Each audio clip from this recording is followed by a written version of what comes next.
Мына туугандар, ассаламу алейкум, кутман кеч барыңыздарга. Өзгөчө кар жаап атат, көрүп турасыздар. Чоң болуп жаап атат. Шашылыш жаап атат десек да болот. Көрүп турасыздар. Бул да болсо Кудайдын белеги, берекеси деп билели. Анткени быйыл кышында Ошто кар анча жааган эмес эле, бирок мына ушинтип бүгүн марттын 23-үндө кечки саат 8-ден өтүп калды. Сонун болуп кар жаап атат.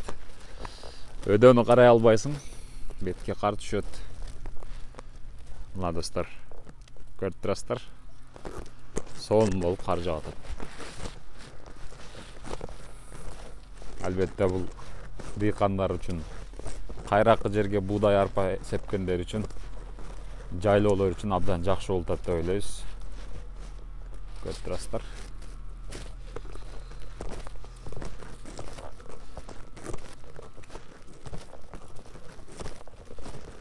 Мына